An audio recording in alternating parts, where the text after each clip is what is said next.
Halo guys, selamat datang di podcast kelompok 5 dari kelas 11 IPA Unggulan 8. Apa kabar nih teman-teman? Semoga selalu dalam keadaan sehat walafiat ya. Amin. Saya Sastika Marati bersama teman-teman saya Zahra Aulia. Dan saya Reza Wulansari. Pada kesempatan kali ini, kami akan membahas tentang ancaman pertahanan dan keamanan negara. Yang pertama, kita akan membahas pengertian dari ancaman. Ancaman itu apaan sih? Nah, ini akan dijelaskan oleh teman saya Zahra Aulia. Silakan Zahra. Baik, terima kasih Sasti. Nah, jadi ancaman adalah setiap usaha dan kegiatan, baik dari dalam negeri maupun luar negeri, yang dinilai membahayakan kedaulatan negara, keutuhan wilayah negara, dan keselamatan segenap bangsa. Ancaman bisa berbentuk tindakan fisik atau non-fisik, baik secara terang-terangan atau secara tertutup. Ancaman bagi integrasi nasional tersebut datang dari luar maupun dari dalam negeri Indonesia sendiri, dalam berbagai dimensi kehidupan. Sedangkan pertahanan keamanan disebut juga pertahanan nasional, yaitu segala usaha untuk mempertahankan kedaulatan negara, keutuhan wilayah sebuah negara, dan keselamatan segenap bangsa dari ancaman dan gangguan terhadap keutuhan bangsa dan negara. Sedangkan keamanan merupakan istilah yang secara sederhana dapat dimengerti sebagai suasana bebas dari segala bentuk ancaman bahaya, kecemasan, dan ketakutan. Dalam bahasa militer, pertahanan adalah cara-cara untuk menjamin perlindungan dari satu unit yang sensitif, dan jika sumber daya ini jelas, misalnya tentang cara-cara membela diri sesuai dengan spesialisasi mereka, pertahanan udara, pertahanan rudal, dan lain-lain. Tindakan, taktik, operasi atau strategi pertahanan adalah untuk menentang atau membalas serangan dari dalam maupun luar negara dengan dukungan alutsista yang semakin canggih dan modern. Nah, jenis pertahanan ini ada dua teman-teman. Yang pertama adalah pertahanan militer untuk menghadapi ancaman militer. Dan yang kedua adalah pertahanan non-militer atau nirmiliter untuk menghadapi ancaman non-militer atau nirmiliter. Jadi, secara keseluruhan, pengertian dari ancaman di bidang pertahanan dan keamanan adalah ancaman yang mencantum terhadap integrasi bangsa yang perlu diwaspadai yang mengancam segala usaha untuk mempertahankan kedaulatan negara, keutuhan wilayah sebuah negara, dan keselamatan segenap bangsa dapat berasal dari luar maupun dalam negeri. Menteri Koordinator Bidang Politik, Hukum, dan Keamanan, Luhut Binsar Panjaitan mengingatkan bahwa pertahanan dan keamanan Indonesia terancam dari berbagai konflik dan masalah. Ancaman dari dalam negeri yang dihadapi saat ini adalah terorisme, narkoba, gerombolan separatis bersenjata, konflik komunal, dan disintegrasi bangsa. Sementara dari luar negeri berupa konflik perbatasan, spionase, cyber war, proxy war, terorisme, dan kejahatan lintas negara. Mengatasi ancaman ini, Luhut menuturkan berbagai upaya yang dilakukan seperti mendorong kemajuan ekonomi dan pendekatan budaya. Selanjutnya, Luhut menyebut belanja militer Indonesia masih inefisien atau tidak tepat. Masih banyak belanja pegawai dan barang sementara alutsista masih kecil. Menurut Luhut, alat utama sistem pertahanan atau alutsista harus semakin canggih guna mendukung pertahanan dan keamanan nasional. Pembelian alutsista menurut Luhut akan memberikan banyak keuntungan. Misalnya bisa terbebas dari penangkapan ikan ilegal. Untuk itu, untuk terus mengupayakan meningkatkan pembelian alutsista melalui anggaran yang akan dinaikkan secara bertahap, anggaran pertahanan saat ini sebesar 0,8% hingga 2019, Luhut berencana akan menaikkannya hingga mencapai atas 1%. Luhut juga membandingkan anggaran pertahanan Indonesia dengan negara tetangga. Indonesia masih tertinggal dari negara-negara di ASEAN. Selain alutsista, teknologi juga dianggap penting dalam menjaga pertahanan dan keamanan Indonesia. Luhut menilai pertahanan sudah tidak lagi bergantung pada manusia, melainkan teknologi. Selanjutnya, ada ciri-ciri ketahanan nasional, yaitu yang pertama merupakan kepentingan atau persyaratan utama bagi negara. Kedua, difokuskan untuk mempertahankan kelangsungan hidup dan mengembangkan kehidupan.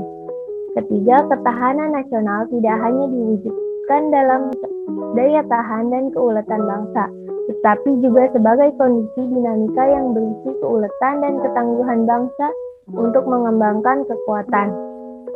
Keempat, didasarkan pada ajaran Astra Gatra, 8 Gatra Kehidupan Nasional. Yang terakhir, wawasan nasional mengarahkan ketahanan nasional. Selanjutnya, ada faktor penyebab ancaman nasional yang akan dijelaskan oleh Reza Wulansari. Silakan Reza. Faktor penyebab ancaman di bidang pertahanan dan keamanan. Yang pertama, kurangnya penerapan dan penegakan hukum dan HAM. Kurangnya penerapan keadilan. Lalu ketiga, adanya suatu kelompok yang bertujuan untuk memecahkan bangsa Indonesia. Yang keempat, kurangnya kesiapan pelaksanaan otonomi daerah. Yang kelima, lambatnya pemulihan ekonomi.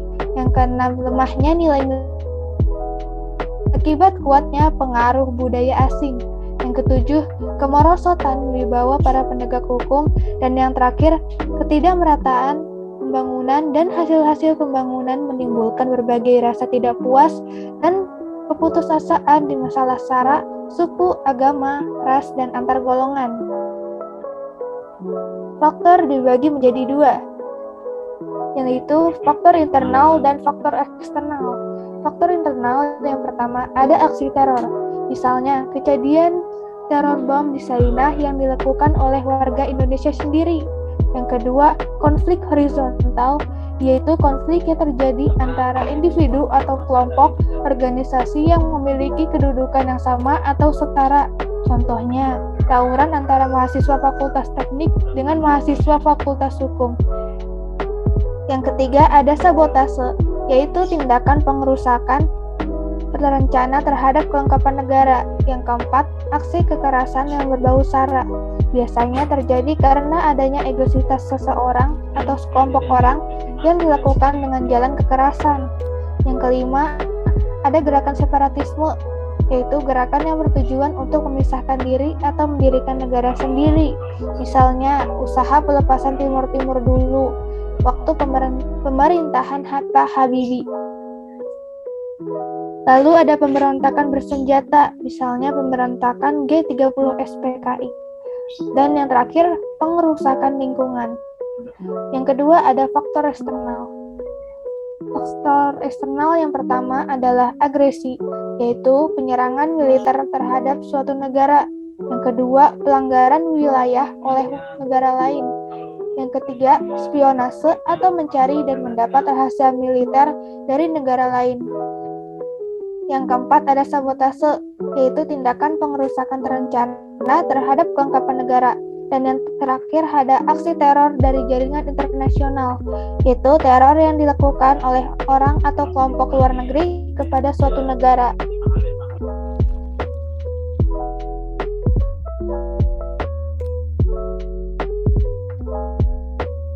Lalu ada cara mengatasi ancaman yang akan disampaikan oleh Zahra Aulia. Nah, setelah kita membahas tentang pengertian dari ancaman, bentuk ancaman, dan ciri-ciri ancaman, terdapat juga cara mengatasi ancaman. Yang pertama, cara mengatasi ancaman dari luar, yaitu perang antar suku, yaitu dengan cara melakukan mediasi terhadap pihak yang bertikai dengan mempertemukan perwakilan setiap pihak yang bertikai.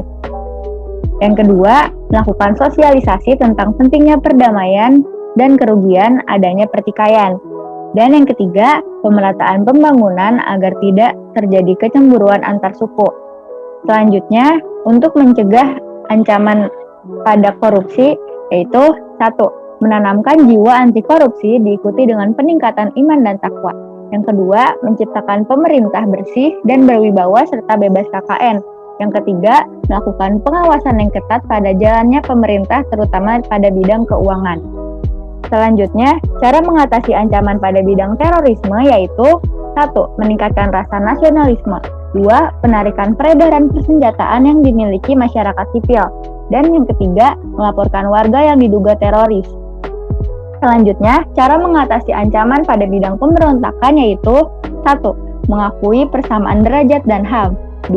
Meningkatkan rasa nasionalisme dengan mempelajari pendidikan kewarganegaraan dan sejarah perjuangan Indonesia dalam merebut NKRI. Dan yang ketiga, meningkatkan keamanan dari pusat hingga satuan terkecil daerah sesuai prinsip. Terdapat juga ancaman dari luar. Cara mengatasi ancaman dari luar yaitu 1. Pada bidang agresi militer, yaitu dengan cara 1. Menjalin hubungan persahabatan antar negara.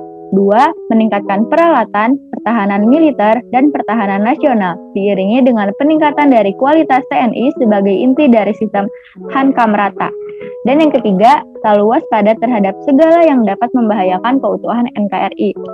Selanjutnya, untuk mengatasi ancaman pada bidang penerobosan wilayah, kita dapat melakukan 1. Mengadakan patroli secara rutin pada daerah rawan penerobosan. 2. Membangun pos-pos pertahanan dan memperjelas kapal batas yang lebih kuat. Dan yang ketiga, mensejahterakan penduduk di wilayah perbatasan agar tidak bergantung pada negara lain. Dan yang terakhir, cara mengatasi ancaman pada bidang spionase yaitu dengan cara 1. Meningkatkan rasa nasionalisme dan patriotisme. 2. Meningkatkan keimanan para pemimpin dan pejabat negara. Dan yang ketiga, tetap waspada terhadap segala ancaman yang mungkin terjadi.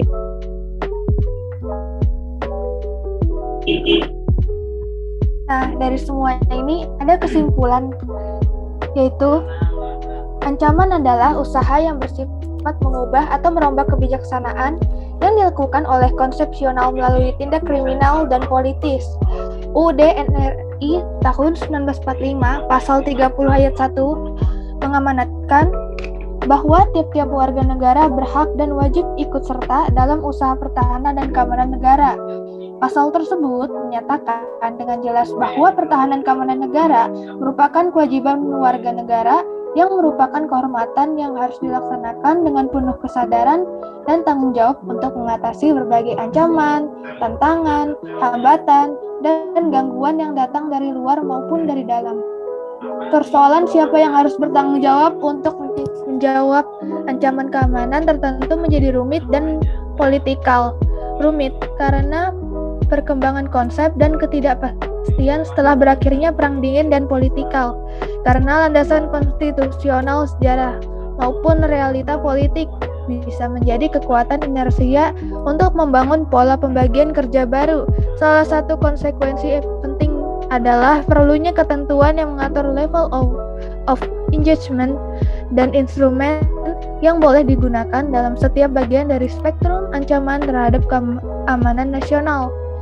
Di dalam pertahanan negara, seluruh elemen masyarakat, mahasiswa, dan lainnya juga sangat berperan penting dalam rangka atau ikut serta dalam mempertahankan pertahanan dan keamanan negara agar tetap terjaga dari ancaman luar supaya kehidupan di suatu negara itu menjadi lebih tentram, sejahtera, dan damai.